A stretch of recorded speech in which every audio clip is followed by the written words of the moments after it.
السلام عليكم ورحمة الله وبركاته. إن الحمد لله نحمده ونستعينه ونستغفره ونؤمن به ونتوكل عليه ونعوذ بالله من شرور أنفسنا ومن سيئات أعمالنا. من يهده الله فلا مضل له ومن يضلل فلا هادي له. أشهد أن لا إله إلا الله وحده لا شريك له وأشهد أن محمدا عبده ورسوله أما بعد. يا أيها الذين آمنوا اتقوا الله حق تقاته ولا تموتن إلا وأنتم مسلمون. يا أيها الناس اتقوا ربكم الذي خلقكم من نفس واحدة وخلق منها زوجها وبث منهما رجالا كثيرا ونساء واتقوا الله الذي تساءلون به والأرحام إن الله كان عليكم رقيبا. يا أيها الذين آمنوا ادخلوا في السلم كافة ولا تتبعوا خطوات الشيطان إنه لكم عدو مبين. அளவற்ற அல்லாஹ்வும் நிகரில்லா பெரும்பெருமாகிய அல்லாஹ்வின் திருப்பெயரால் செய்கிறேன். சாந்தியும் சமாதானமும் அல்லாஹ்வுடைய திருத்தூதர் முகமது நபி ஸல்லல்லாஹு அலைஹி வஸல்லம் அவர்கள் மீதும் அவர்கள் கொண்டு வந்த சத்திய இஸ்லாத்தை பல்வேறு விதமான கஷ்டங்களுக்கு மத்தியில் தங்களது வாழ்க்கை நெறியாக அப்படியே ஏற்று செயல்படுத்திய நபி தோழர்கள் மீதும் உலக இறுதியால் வரை தோன்றக்கூடிய உலக முஸ்லிம்கள் அனைவர் மீதும் குறிப்பாக அல்லாஹ் நம் மீது கடமையாக்கி இருக்கக்கூடிய இந்த ஜும்மா தொழுகையை நபிகள் நாயகம் ஸல்லல்லாஹு அலைஹி வஸல்லம் அவர்கள் காட்டி தந்த அழகிய வழிகாட்டுதலின் அடிப்படையில் நிறைவேற்ற வேண்டும் என்கின்ற நோக்கத்திற்காக இங்கே ஒன்று கூடியிருக்கக்கூடிய நம் அனைவர் மீதும் வல்ல ரஹ்மானின் பற்றா பெருங்கருணை சாந்தியும் சமாதானமும் என்று நிலவுமாக. எல்லாம் வல்ல அல்லாஹ்வின் நல்லவர்களே, இன்றைய இந்த ஜும்மா அமர்வுகளே, இஸ்லாமிய மார்க்கம் நாம் கல்வி கற்க வேண்டும் என்று எவ்வளவு அறிவுரைகளை எவ்வளவு ஆர்வம் ஊட்டுகின்றது என்பதையும் சொல்ல பார்க்க இருக்கின்றோம். பொதுவாகவே மனிதன் உலக விஷயத்தில் கல்வியை தேடக்கூடியவர்களாகவே நாம் இருக்கின்றோம். நம்முடைய நடைமுறை வாழ்க்கையில் நாம் 20 வயதில் எந்த அளவு கல்வி பெற்றிருந்தோமோ அதை விட பல மடங்கு அதிகமாக 30 வயதில் நாம் கல்வியை தேடியிருப்போம். ஆனால் நமக்கு தெரியாமல் அந்த கல்வியை தேடியிருப்போம். உலக விஷயத்தில் நமக்கு தேவை என்று வரும்பொழுது அந்த கல்வியை தேடி நாம் அதை படித்து அது நம்முடைய உலக வாழ்க்கையினுடைய பயன்பாட்டிற்கு நாம் பயன்படுத்துவதை பார்க்க முடியும். இந்த நடைமுறை வாழ்க்கையில் நாம் எடுத்துக்கிட்டோம்னா நமக்கு ஒரு காலகட்டத்தில் பைக் ஓட்ட தெரியாமல் இருந்திருப்போம். நம்முடைய வேலைக்கு நம்முடைய தேவைக்கு பைக் வேண்டும் என்கின்ற ஒரு நிலை வரும்பொழுது அதை கற்றுக்கொள்வதற்கு முயற்சி எடுத்து கற்றுக்கொண்டிருப்போம். ஒரு காலகட்டத்தில் நமக்கு காரினுடைய தேவை இருக்கும். அப்போ நம்ம காரை ஓட்டி பழக வேண்டும் என்பதற்காக அதற்கு முயற்சிகள் எடுத்து அதை கற்றுக்கொண்டு அது ஆரம்பத்தில் சிரமமாக இருந்தால் கூட அதற்காக நாம் எடுத்த முயற்சிகளின் பலனாக அதை நாம் ஓட்ட கற்றுக்கொண்டிருப்போம். அதே மாதிரி ஒரு காலகட்டத்தில் நமக்கு கம்ப்யூட்டர் பற்றிய பெரிய அறிவு இல்லாமல் இருந்திருப்போம். ஆனால் நமக்கு நடைமுறை வாழ்க்கையில் தேவை என்று வரும்பொழுது நாம் பணியாற்றக்கூடிய இடத்தில் நம்முடைய தகுதியை உயர்த்த வேண்டும் என்றால் எதையாவது ஒன்றை படித்தால்தான் உயர்த்த முடியும் என்றால் அதை படித்து நம்முடைய தகுதியை நம்முடைய வாழ்க்கை தரத்தை உயர்த்துவதற்கு மனிதன் முயற்சி செய்வதை பார்க்கின்றோம். இது ஆண்களில் மட்டும் கிடையாது, பெண்களில் கூட நீங்கள் பார்த்தீங்கன்னா பெண்களில் இன்று 40 வயது 30 வயது நெருங்கி இருக்கக்கூடிய பெண்கள் அந்த காலகட்டத்தில் பெரிய அளவில் படிச்சிருக்க மாட்டாங்க. ஒரு 10ஆம் வகுப்பு 12ஆம் வகுப்பு படிச்சிருப்பாங்க. அவர்கள் படிக்கக்கூடிய காலத்தில் இணையதள பயன்பாடுலாம் பெருசாக இருந்திருக்காது. ஆனால் இன்றைய காலகட்டத்தில் பாருங்கள், பெண்களில் கூட பெருசாக படிக்காதவர்கள் கூட மொபைல் ஃபோனை இலகுவாக இயக்கக்கூடிய அளவுக்கு எப்படி படித்தாங்க? முதல்ல ஒன்றுமே தெரியாது. ஆனால் நமக்கு வாழ்க்கையில் தேவைங்கும் பொழுது அதை கற்றுக்கொள்ளக்கூடிய நிலைகளை பார்க்கின்றோம். அதிலிருந்து பண பரிவர்த்தனை ஒரு பேங்க் வழியாக பண்ணணும், அதற்கு மொபைல் ஃபோன் தேவைன்னா அதில் என்ன செய்தாங்க? பெண்கள் கூட அதை கற்றுக்கொண்டு அதை படிக்கக்கூடிய நிலைகளை நான் பார்க்கின்றோம். இன்னும் கூடுதலாக நீங்கள் பார்த்தீங்கன்னா அதிகமான பெண்கள் தங்கள் வீடுகளுக்கு தேவையான பொருட்களை ஒன்று வாங்கணும்னா எந்தெந்த பொருள் எந்தெந்த கடைகளில் எந்தெந்த பிராண்டு என்ன ரேட் இருக்குன்னு அக்கு வேற ஆடி வேறாக ஆண்களை விட பெண்கள் அலசி ஆராய்ந்து இதுதான் சரியானது, இதுதான் நமக்கு தேவைக்கு உகந்தது என்று முடிவெடுப்பதற்கு இப்படி உள்ள போய் பல நிலைகளில் போய் இணையதளங்களில் தேடக்கூடிய அளவிற்கு பெருசாக படிக்காத பெண்களுக்கு கூட அந்த ஆர்வம் மனுஷங்களுக்கு கற்றுக் கொடுப்பதை பார்க்கின்றோம். சில பெண்கள் யூடியூப்பை பார்த்து தெரியாத சமையலெல்லாம் சமைச்சு ஆர்வத்தில் சமையலை படிக்கணும்னு ஆர்வம் இருக்கும், முறையாக போய் எங்கேயும் படிக்கிறதுக்கு வாய்ப்பு கிடைச்சிருக்காது. ஆனால் இன்றைய காலகட்டத்தில் இருக்கக்கூடிய அந்த வசதிகளை பயன்படுத்தி சமைச்சு வீட்டில் உள்ளவங்க அதனால் நிறைய அவசரப்படக்கூடிய நிலைகளையும் நாம் என்ன செய்கின்றோம் பார்க்கின்றோம். அப்போ கல்வி என்பது எல்லா நிலையிலும் மனிதன் தனக்கு தேவை என்று வரும் பொழுது ஒன்றை கற்றுக்கொள்வதற்கு ஆர்வப்படக்கூடிய நிலைகளை நாம் பார்க்கின்றோம். இதை நாம் உலக விஷயத்தில் பொருத்தி பாருங்க.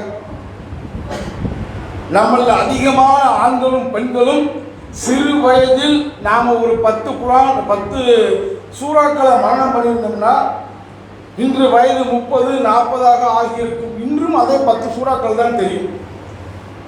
தொழுகை சட்டங்கள் சின்ன வயசுல நம்ம எதை கற்றுக்கொண்டிருந்தோமோ அதை தாண்டி மார்க்கம் என்றால் அதிலே படிப்பதற்கு அதை சிந்திப்பதற்கு நாம் எந்த அளவு முயற்சிகள் எடுக்கின்றோம், அக்கறை எடுக்கின்றோம். நாம் மொபைல் போனை எடுத்துக்கோங்களேன், நம்ம உலகம் சார்ந்த விஷயங்களுக்கு இந்த அளவிற்கு பயன்படுத்தக்கூடிய நம்மள எத்தனை பேர் நான் மொபைல் போன் வாங்கினதுனால ஒரு 10 சூறாக்களை நான் அதிகமாக அதை நான் தினமும் கேட்டு கேட்டு கேட்டு மரணம் செய்திருக்கின்றேன்.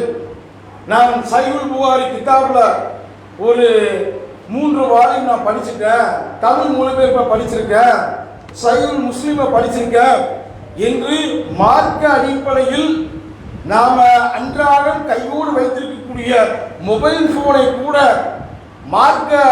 மார்க்கத்தை கற்றுக்கொள்வதற்காக முயற்சிகள் எடுப்பதற்கு பயன்படுத்தியவர்கள் எத்தனை பேர்? இதில் ஒரு பெரிய விதிவிலக்காக சில பேர் அதில் ஆர்வமாக படிக்கக்கூடியவர்கள் இருக்கலாம், குர்ஆன் வசனங்கள் அதில் தேடக்கூடியவர்கள் இருக்கலாம். ஆனால் பெரும்பாலும் பாருங்க, மொபைல் போனாக இருக்கட்டும், கம்ப்யூட்டராக இருக்கட்டும், உலகம் சார்ந்து உலகத்தில் நமக்கு அதன் மூலமாக ஏதாவது சம்பாதிப்பதற்கு நம்முடைய ஆசைகளை நிறைவேற்றுவதற்கு பயன்படுத்தக்கூடிய மார்க்கத்தினுடைய கல்வியை பெறுவதற்கு இது போன்ற சாதனங்களை நாம் எந்த அளவிற்கு பயன்படுத்துகின்றோம்? இதில் ஒரு பெரிய இடைவெளி இருப்பதை நாம் பார்க்க முடியும். ஆனால் இஸ்லாமிய மார்க்கம் நமக்கு அடிப்படையிலே அல்லாஹ் நபிகள் நாயகம் ஸல்லல்லாஹு அலைஹி வஸல்லம் பார்த்து சொல்கின்றார், நபியே நீங்கள் சொல்லுங்கள், குல் ரப்பி ஸித்னி இல்மா, இறைவா எனக்கு கல்வி ஞானத்தை அதிகப்படுத்துவாயாக. இந்த கல்வி ஞானம் அதிகமாக வேண்டும் என்றால் நாம் முதல்ல அல்லாஹ்விடத்தில் இந்த பிரார்த்தனை கேட்கணுமா வேண்டாமா? இந்த கல்வி எனக்கு வேண்டும் என்கின்ற ஆர்வம் அக்கறை நம்மிடத்தில் எத்தனை பேருக்கு இருக்கின்றது? மார்க்கத்தினுடைய கல்வி அதை படிக்கணும்னு அல்லாஹ் நம்முடைய உள்ளத்தில் போடதான் இல்லை. நமக்கே தெரியும், ஒரு காலகட்டத்தில் குர்ஆனோடு தொடர்பு இல்லாமல் இருந்திருப்போம், ஹதீஸோடு பெரிய தொடர்பு இல்லாமல் இருந்திருப்போம். ஆனால் அல்லாஹ் நம்முடைய உள்ளத்தில் ஒரு மாற்றத்தை போடுவான். அது எந்த காலகட்டத்தில் எப்படி போடுவான்னு தெரியாது. அதன் பிறகு நம்முடைய சிந்தனை எப்படி இருக்கும்? மரணத்தை பற்றி பயம் வரும். மரணத்திற்கு பிறகு நாம் சந்திக்க இருக்கக்கூடிய அல்லாஹை பற்றிய சிந்தனை வரும். அது நம்மை குர்ஆனை நோக்கி திருப்பும். அது நம்மை அல்லாஹ்வுக்கு கட்டுப்படுவதை நோக்கி திருப்பும். அது நம்மை நபிமொழிகளை படிப்பதிலே ஆர்வத்தை ஏற்படுத்தும். இந்த நிலை மார்க்க கல்வியை படிக்க வேண்டும் என்கிற சிந்தனை இருக்காது இல்லையா? இதை பற்றி திருமறை குர்ஆன் நமக்கு என்ன சொல்கிறது? யூத்தில் ஹிக்மத மையஸா, அல்லாஹ் தான் நாளியோருக்கு கல்வி ஞானத்தை வழங்குகின்றான். நம்ம ஊர்ல பெரிய செல்வந்தரை பார்த்து நினைப்போம், அல்லாஹ் இவருக்கு 4 கிட்ட அள்ளி கொடுக்கான்ட்டு. ஆனால் ஒரு மனிதன் எதற்கு ஆசைப்பட வேண்டும்? யூத்தில் ஹிக்மத மையஸா, அல்லாஹ் தான் நாளியோருக்கு கல்வி ஞானத்தை வழங்குகின்றான். யாருக்கு கல்வி ஞானம் வழங்கப்படுகின்றதோ அவருக்கு ஏராளமான நன்மைகள் வழங்கப்பட்டு விட்டது.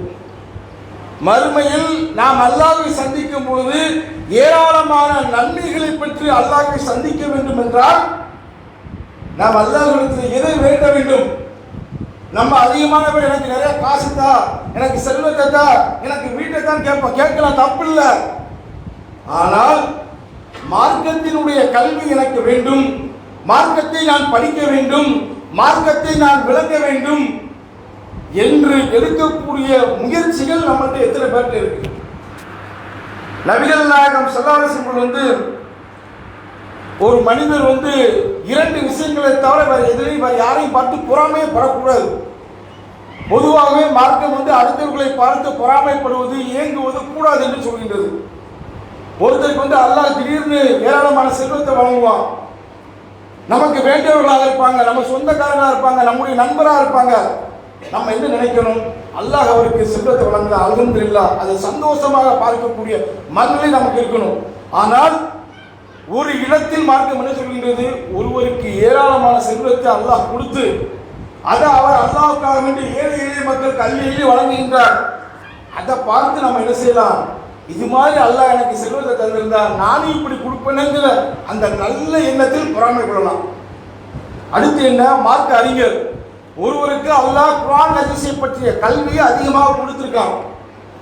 அதை அவர் அந்த கல்வி அவர் தன்னோடு வைத்திருக்காமல் மக்களை சந்திக்கக்கூடிய மக்களுக்கெல்லாம் இந்த சத்தியத்தை, ஏகத்துவத்தை, குர்ஆன் ஹதீஸை தான் பின்பற்ற வேண்டும் என்கின்ற சிந்தனையை அவர் போகின்ற இடமெல்லாம் சொல்லிக்கிட்டே இருக்காரு. இதை பார்த்து நம்ம என்ன செய்யலாம்? எனக்கு இப்படி ஒரு கல்வி அல்லாஹ் தரலையா? இந்த கல்வி அல்லாஹ் எனக்கு தந்திருந்தால் நானும் இப்படி என்னுடைய கல்வியை ஆக்கப்பூர்வமாக பயன்படுத்துவேன் என்று ஒரு மனிதர் பொறாமை கொள்ளலாம். வேறு எதிரே பொறாமை கொள்ளக்கூடாது என்று நபிகள் நாயகம் ஸல்லல்லாஹு அலைஹி வஸல்லம் நமக்கு என்ன செய்கின்றார்கள்? சொல்லித் தருகின்றார்கள். அப்போ இந்த அடிப்படையை, இந்த சிந்தனையை அல்லாஹ் நமக்கு தரக்கூடிய கல்வி என்பது, இப்போ நாம் குர்ஆன் ஹதீஸை படிக்கக்கூடிய நிலைக்கு நாம் கற்க வேண்டும் என்கின்ற ஆர்வத்துக்கு வந்துட்டோம் வைங்களேன், நமக்கு உள் மனசுல நமக்கு தெரியும் அல்லாஹ் நம்மை தேர்ந்தெடுத்திருக்கின்றான். இந்த வேலையை செய்வதற்கு, இந்த சத்தியத்தை சொல்வதற்கு, அல்லாஹ்வுடைய மார்க்கத்தை இந்த பூமியில் நிலைநாட்டுவதற்கு அல்லாஹ் நம்மை தேர்ந்தெடுத்திருக்கின்றான் என்கின்ற அது எவ்வளவு பெரிய மன நிம்மதியை தரும். உலகத்தில் மனிதன் பதவிக்காக நான் பெரிய கலெக்டர் ஆகணும், நான் பெரிய எம்பி ஆகணும், மினிஸ்டர் ஆகணும், இதெல்லாம் அற்பமாக ஒரு 5 ஆண்டுகள் இருக்கக்கூடிய பதவி. ஆனால் அல்லாஹ்வுடைய பாதையில் மக்களை இஸ்லாத்தை நோக்கி அழைக்கக்கூடிய இஸ்லாமிய அழைப்பாளர் தகுதி இருக்கா இல்லையா? இது யாராலும் புரிந்த முடியாத பதவி. நாம மௌத்தா போது வரை செய்து கொண்டே இருக்க வேண்டிய ஒரு செயல் என்பதை நாம் என்ன செய்ய வேண்டும்? புரிந்து கொள்ள வேண்டும். இப்படி கல்வி அறிவு நமக்கு கொடுக்கப்பட்டிருக்குன்னு அல்லாஹ் திருமறை குர்ஆன்ல நமக்கு எப்படி கேட்கின்றான்? கல்வி அறிவு பெற்றவர்களும் கல்வி அறிவு பெறாதவர்களும் சமமாவார்களா? ஒருவருக்கு அல்லாஹ் கல்வியை தந்திருக்கின்றார், அந்த கல்வியை வைத்து அவர் நிறைய இபாதத்துகள் செய்கின்றார், மார்க்கத்தினுடைய வரம்புகளை பேணுகின்றார். இவரும் கல்வி அறிவு பெறாத ஒருவரும் சமமாக முடியாது. உதாரணத்துக்கு இந்த நடைமுறையில் நீங்க புரிந்து கொள்ள வேண்டும் என்றால், நம்முடைய ஊர்களில் ஹனஃபி மதுஹபை பின்பற்றுகின்றார்களா இல்லையா? அந்த பள்ளிவாசல்ல போய் ஜனாசா தொழுகை நடப்பதை பாருங்க. அந்த இமாம்கிட்ட போய் ஜனாசாவினுடைய சட்டத்தை கேளுங்க. முதல் தக்பீருக்கு பிறகு சூரத்துல் ஃபாத்திஹா ஓத வேண்டும் என்பது மார்க்கம் சொல்லக்கூடிய நபிகள் நாயகம் ஸல்லல்லாஹு அலைஹி வஸல்லம் கற்றுத்தந்த வழிமுறை. அவங்க என்ன வச்சிருக்காங்க? அந்த ஆலிம்கிட்ட போய் கேளுங்க, சூரத்துல் ஃபாத்திஹா ஓதக்கூடாது. ஊர்ல எத்தனை மக்கள் அதை அந்த கல்வி இல்லாதனால அது பெரிய தாக்கத்தை உண்டாக்க மாட்டேங்குது.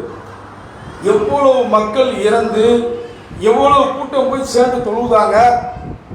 சூரத்துல் ஃபாத்திஹா ஓதாமல் ஜனாசா தொழுகை நடத்தக்கூடிய பள்ளிவாசத்தை பார்க்கும் பொழுது ஒரு ஆளுக்கு கல்வி இருந்தால் என்ன அயோக்கியத்தனம் பண்ணுதாங்க. ரசூலுல்லாஹ் இப்படி காட்டு தந்திருக்காங்களா? நம்ம இப்ப அழகா பார்க்க முடியுத.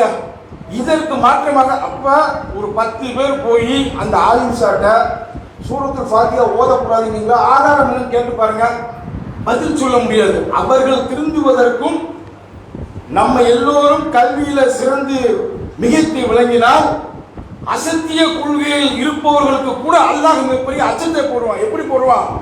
நம்மிடத்தில் இருக்கக்கூடிய கல்வி அவர்களுக்கு அந்த பயத்தை தரும். நம்மகிட்ட பதில் இல்லையா? ஆளுன்னு சொல்லுதமே, மக்கள்லாம் நம்மளை அசத்து நம்புதாங்களா? சத்தியம் இல்லை என்றும் போது அதில் வெற்றியை பெற முடியாது. இந்த அடிப்படையோடு நாம சிந்திச்சு பாருங்க, கல்வி கற்றவர்களும் கல்லாதவர்களும் சமமாக மாட்டார்கள். ஏகத்துவத்தை விளங்கிய ஒரு 10 வயது சிறுவன் நம்முடைய பள்ளிவாசலோடு நம்முடைய மத்த மதரசாவோடு தொடர்புடையவன், மார்க்கத்தினுடைய சட்டத்தை தெளிவாக வழங்கியிருக்கான். இப்போ 10 வயசு சிறுவனாக தான் இருப்பான். அங்கே வந்து பாரிசின் பாக்கவி அப்சருல் உலமா எல்லாம் போட்டிருப்பாரு. அவர்கிட்ட போய் அசர்த்து ஜனாசா தொழுகைக்கு சூரத்துல் ஃபாத்திஹா ஓதணுமா வேண்டாமான்னு கேட்டா பதில் சொல்ல முடியுமா? அப்ப இங்க வச்சு பாருங்க, 10 வயது சிறுவன், இங்க நிறைய கற்றறிந்த ஆளில் இந்த சாதாரண சிறுவன் கேட்கக்கூடிய கேள்விக்கு அவர் பேரளவில் அறிஞராக இருந்தாலும் அறிஞராக இருக்க முடியாது. அதனால்தான் அல்லாஹ் திருமலை குர்ஆனில் எப்படி தெரியுமா சொல்கின்றான், அறிஞர்களை எப்படி அறிமுகப்படுத்துகின்றான் தெரியுமா? இன்னமா யஸ்ஸல்லாஹ மின் இபாதில் உலமா. உலமாக்கள்லாம் யாரு? அறிஞர்கள்லாம் யாரு? 7 வருடம் போய் மதரசால படித்துட்டு வந்தவர்கள் அறிஞர்களா? கிடையவே கிடையாது. அல்லாஹ்வை யார் அஞ்சுகின்றார்களோ இன்னமா யஸ்ஸல்லாஹ மின் இபாதில் உலமா, அஞ்சக்கூடியவர்கள் தான் அறிஞர்கள். அறிஞர்கள் என்றால் அல்லாஹ்வுடைய வேதம் ஒரு செய்தியை சொல்லும் பொழுது அதற்கு பயம் உள்ளத்தில் வந்து அந்த சத்தியத்தை மக்களுக்கு சொல்லக்கூடிய மனப்பக்குவம் வர வேண்டும். ஊர்ல மக்கள் என்ன சொல்லுவாங்க, நாம காலகாலமா இதைத்தானே செஞ்சுக்கிட்டு இருக்கோம், நம்முடைய மதுஹப் இமாம்கள் என்ன இதெல்லாம் ரசூலுல்லாஹ் சொல்லியிருக்காங்களா? ஹனஃபி மதுஹப்ல நீங்க பாருங்க, தொழுகையினுடைய சட்டம்னு சொல்லி தருவாங்க. நீங்க நெட்ல போய் பார்த்தா கூட இருக்கும். தொழுகையினுடைய சட்டத்தில் அல்லாஹ் அக்பர்னு கைகளை கட்டும் பொழுது தொப்புளுக்கு மேல கட்டணும் இருப்பாங்க. ஹனஃபி மதுஹபினுடைய சட்டங்கள், தொழுகை சட்டம் ஹனஃபிலே போட்டிருப்பாங்க. ரசூலுல்லாஹ் நீங்க ஹதீஸ்ல இருந்து பார்க்கலாம், நபிகள் நாயகம் ஸல்லல்லாஹு அலைஹி வஸல்லம் வந்து நெஞ்சின் மீது கை கட்டியதை தோழர்கள்லாம் சொல்லுவாங்க. ரசூலுல்லாஹ் இப்படி தான் கட்டியிருக்காங்க. அப்ப ரசூலுல்லாஹ் வந்து ஒரு செயலை தொழுகையில அல்லாஹ் அக்பர் சொல்லி நெஞ்சில தக்பீர் கட்டியிருக்காங்கிறது தெளிவான செய்தி வந்ததற்கு பிறகு கூட எங்க இமாம் அப்படித்தான் சொன்னாரு, எங்க மதுஹப் அப்படித்தான் சொல்லுதுன்னு சொன்னா இதுதான் கல்வியில நான் பெற வேண்டிய மிக முக்கியமான படிப்பினை. கல்வியை நான் பெறும் பொழுது எப்படி அல்லாஹும் அவனது தூதரும் உன்னை சொல்லிவிட்டால் உலகத்தில் யார் சொன்னாலும் அதனால் நான் எப்படிப்பட்ட விளைவுகளை சந்தித்தாலும் எனக்கு கவலை இல்லை. எனக்கு அல்லாஹும் அவனது தூதரும் போதும், அதற்கு மட்டும்தான் நான் கட்டுப்படுவேன். திருமறை குர்ஆனில் அல்லாஹ் நமக்கு எப்படி கற்றுத்தருகிறார்? அத்தீஉல்லாஹ வ அத்தீஉர் ரசூல், அல்லாஹ்வுக்கு கட்டுப்படுங்கள், அவனது தூதருக்கு கட்டுப்படுங்கள். மூன்றாவதாக வேறு யாருக்கு கட்டுப்படக்கூடாது. இந்த தெளிவே கல்வி கொடுக்க வேண்டும். இந்த தெளிவு இல்லைன்னு வைங்களேன், அது ரசூலுல்லாஹ்வே நீங்க பாருங்களேன், கல்வியை பற்றி நம்ம ஊர்ல எப்படி சொல்லுவாங்க, உலக கல்வி மார்க்க கல்வி இப்படின்னு பொதுவாக ஆளுங்கள் சொல்லிட்டு போவாங்க. ஆனால் நபிகள் நாயகம் ஸல்லல்லாஹு அலைஹி வஸல்லம் பொறுத்த மட்டில் ரசூலுல்லாஹ் கேட்ட ஒரு பிரார்த்தனை, எந்த கல்வியை நாம் கேட்க வேண்டும்? அல்லாஹும்ம இன்னி அஊது பிக்க வ மின் இல்மின் லா யன்ஃபு, இறைவா பயனற்ற கல்வியிலிருந்து என்னை பாதுகாத்துவிடு. நிறைய போய் படிச்சிருப்பான், நிறைய புத்தகங்கள் படிச்சிருப்பான், அல்லாஹ்வை பற்றிய சிந்தனையே அந்த கல்வி கொடுக்கவில்லை என்றால், மறுமையை பற்றிய சிந்தனையை கொடுக்கவில்லை என்றால், அல்லாஹ்வுடைய தூதரை நாம் எப்படி மதிக்க வேண்டும், எப்படி பின்பற்ற வேண்டும் என்கிற சிந்தனையை அந்த கல்வி கொடுக்கவில்லை என்றால் அது பயனற்ற கல்வி. அதனாலதான் தர்காக்கள்ல போய் கொடியேற்றக்கூடியவர்கள், அதை ஆதரிக்கக்கூடிய ஆளுங்கள் பாருங்க, 7 வருடங்க சாதாரண நினைச்சு பாருங்க, மருத்துவ படிப்பு கூட 5 ஆண்டுகளில் படிச்சுட்டு வந்திருக்காங்க MBBS. 7 ஆண்டுகள் குடும்பத்தை பிரிந்து மதரசாவிலே தங்கி குர்ஆனை படித்து அரபு மொழி இலக்கணத்தை படித்து அரபு மொழியில் இருக்கக்கூடிய ஹதீஸ்களை படித்து மார்க்கத்தினுடைய சட்டங்களை எல்லாம் தெரிந்துட்டு வந்து எங்க போனாங்க, தர்காவில் போய் அடங்கி இருக்கக்கூடியவங்கள்ட்ட கையேந்தலாம், கையேந்த வேண்டும் என்று சொல்லக்கூடிய ஆளுங்களை பார்க்கின்றோமா இல்லையா? இது பயனற்ற கல்வி. இந்த கல்வியினால 10 பைசா பிரயோஜனம் கிடையாது. இதே இது நீங்க பாருங்க, இந்த கல்வி எப்படிப்பட்ட சிந்தனை கொடுக்கும்னு எத்தனையோ சகோதரர்கள் பிறப்பால பிற சமூகங்களிலிருந்து வந்திருப்பாங்க. ஒரு இளமை பருவத்தை வரையும் பொழுது ஏதோ ஒரு தாக்கம். ராமநாதபுரம் மாவட்டத்தில் நினைக்க ஒரு சகோதரர் வந்து காலையில் டீ குடிச்சிட்டு வடையை மடிச்சு கொடுப்பாங்களா இல்லையா, அதில் நம்ம தினசரி பத்திரிகைகள் வருமா இல்லையா, அதில் குல் ஹுவல்லாஹு அஹத், அல்லாஹ் ஒருவன் தான் என்று நபியே நீர் கூறுவீராக. அல்லாஹ் தேவைகளற்றவன், அவன் யாரையும் பெறவில்லை, யாராலும் பெறப்படவில்லை.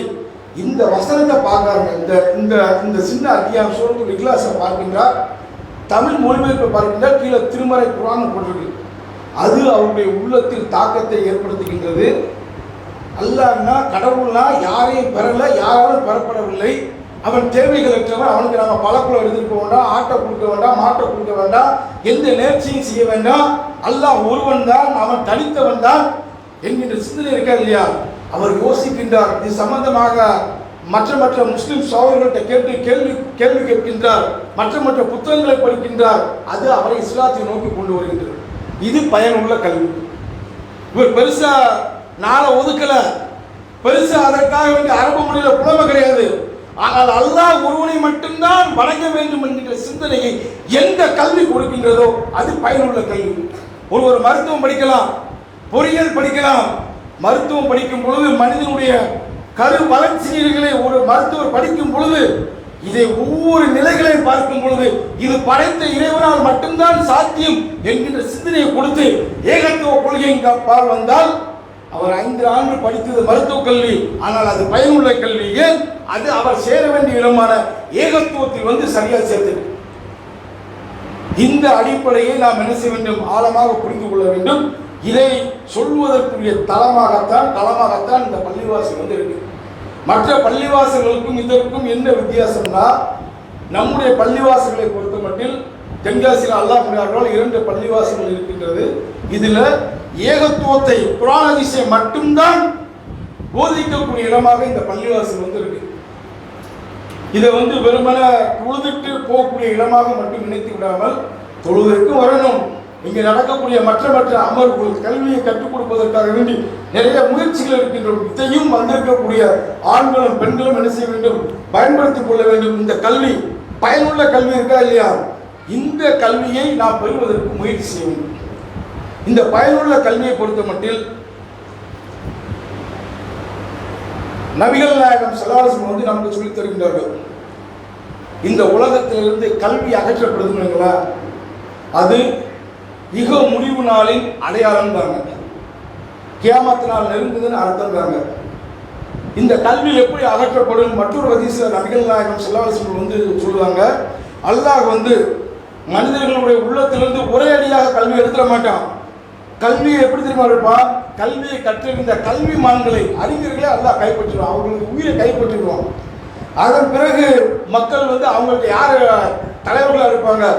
அறிவினர்களையே தலைவர்களாக இருப்பார்கள். அது போன்ற அறிவினர்கள் மக்களுக்கு என்ன செய்வாங்க? தானும் வழிகட்டு மக்களையும் என்ன செய்வாங்க? வழிகெடுக்கக்கூடிய அறிவின்றி மக்களுக்கும் தெளிவில்லாத தீர்ப்புகளை வழங்குவார்கள் ரசூலுல்லாஹ் சொல்றாங்க. அப்ப நாம் இந்த கல்விமான் எங்கேயோ இருந்து வருவார் நினைக்கக்கூடாது. ஒரு முஸ்லீம் எப்படி நினைக்கணும்? அந்த கல்விமானாக நான் மாற வேண்டும். கல்வி அகற்றப்படும், அது யுக முடிவுனாலும் அடையாளம் சொல்றாங்களா இல்லையா? நாம் வாழக்கூடிய காலகட்டத்தில் நான் கற்க வேண்டும், நான் படிக்க வேண்டும். மிகப்பெரிய அறிஞர்கள்லாம் எடுத்து பாருங்க, 30 வயதுக்கு மேல 40 வயதுக்கு மேல கல்வி பயின்றவர்கள். நீங்க இஸ்லாமிய வரலாற்றில் பெரிய அறிஞர்களாக யாரெல்லாம் திகழ்கின்றார்களோ அவங்கெல்லாம் முறையா மதரசால போய் படிச்சுட்டு வந்துருக்க மாட்டாங்க. அவங்களது சுய முயற்சியினால், ஆர்வத்தினால் மார்க்கத்தை படித்து அதை பல நிலைகளில் மேலே வந்தவர்களாக இருப்பார்கள். அதனால நமக்கும், எனக்கு 30 வயசு ஆகிட்டேன், 40 வயசு ஆகிட்டேன், நான் பெண்மணியை எப்படி முடியும்? மார்க்கத்தை படிப்பதற்கு வயது ஒரு தடை கிடையாது. நான் மார்க்கத்தை விளங்க முடியும், மார்க்கத்துடைய சட்டங்களை புரிந்து கொள்ள முடியும். இதற்கு நாம் எடுக்கக்கூடிய முயற்சிகள் மிக முக்கியமான காரணமாக இருக்கும் என்பதை நாம் புரிந்து கொள்ள வேண்டும். இதோடு தொடர்புடைய இன்னும் சில செய்திகளை 2வது எடுப்பார்.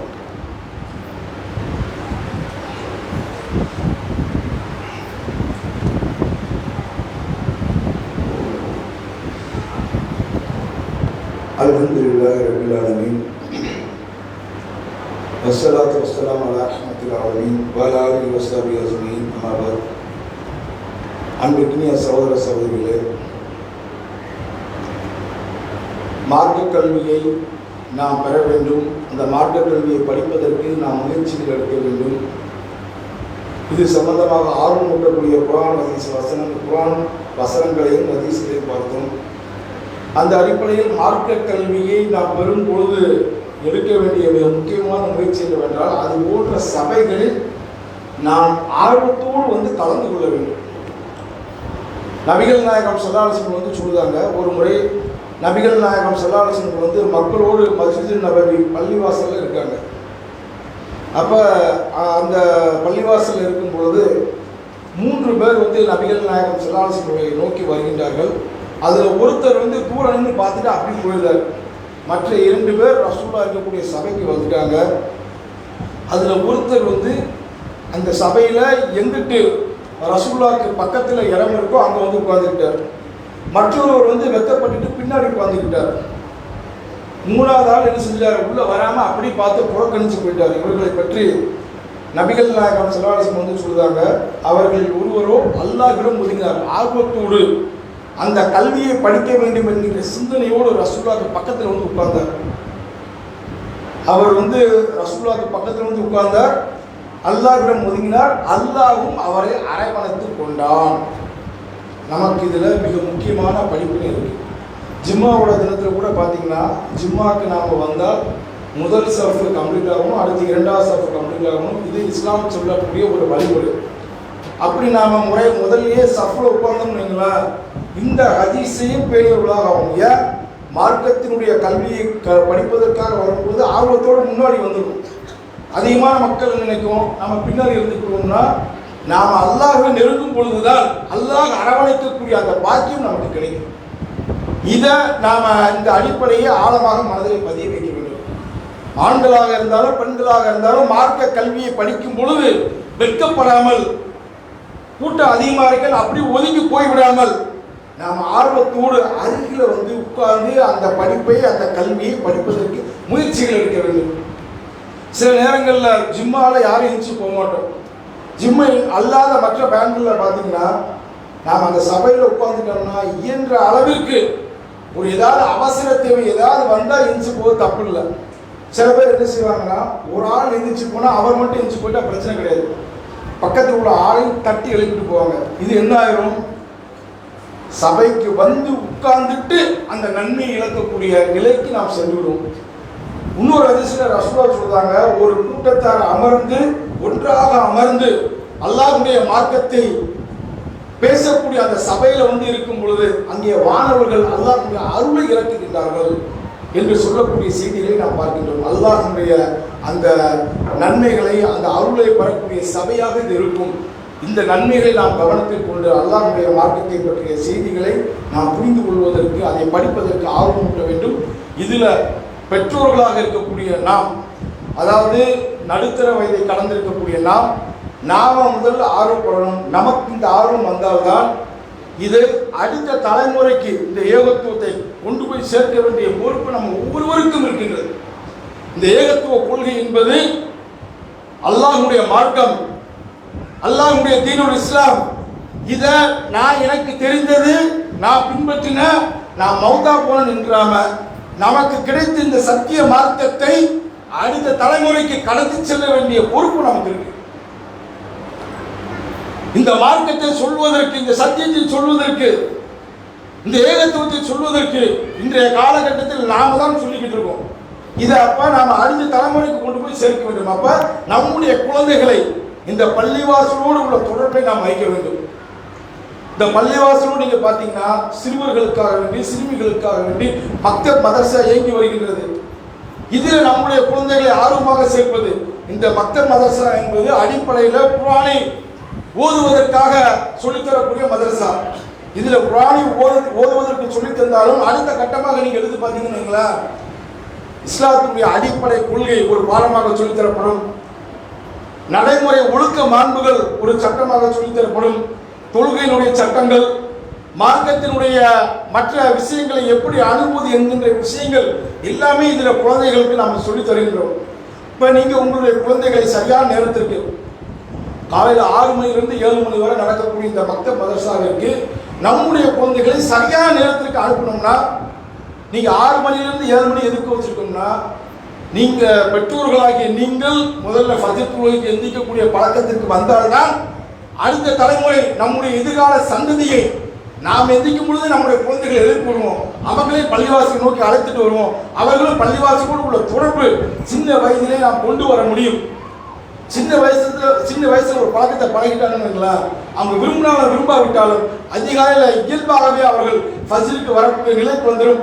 பள்ளிவாசலோடு உள்ள தொடர்பு இருக்கா இல்லையா, நாம் குடும்பத்தோடு பள்ளிவாசலோடு உள்ள தொடர்பு நம்மை ஏகத்துவ குடும்பமாக நம்முடைய குடும்பங்களை வாழ்ந்தெடுப்பதற்கு அதுதான் உதவியாக இருக்கும். நாம சும்மா பேரளவில் இந்த கொள்கையை பேசிவிட்டு சென்று விடாமல் வந்திருக்கக்கூடிய ஒவ்வொருவரும் என்னுடைய குடும்பம் ஏகத்துவ குடும்பமாக மிளர வேண்டும், ஏகத்துவ கொள்கையில் என்னுடைய குடும்பத்தை நான் வாழ்ந்தெடுக்க வேண்டும். இந்த அடிப்படையில் இதை நாம் என்ன செய்ய வேண்டும், அணுக வேண்டும். அதே மாதிரி ஆண்கள் சிறு பிராயத்தை கலந்த ஓரளவு வாலிப வயதில் முதிய வயதில் இருக்கக்கூடிய ஆண்களுக்கும் அதே மாதிரி உள்ள பெண்களுக்கும் குர்ஆனை கற்றுத்தருவதற்கும் இது போன்ற மார்க்க சட்டங்களை கற்றுத்தருவதற்கும் நம்முடைய மதரசாக்கள் இயங்கிக்கிட்டு இருக்கு. இதை வந்திருக்கக்கூடிய ஆண்களும் பெண்களும் முறையாக பயன்படுத்திக் கொள்ளுங்கள். நமக்கு அல்லாஹ் இப்படிப்பட்ட ஒரு வாய்ப்பை தந்திருக்கான்.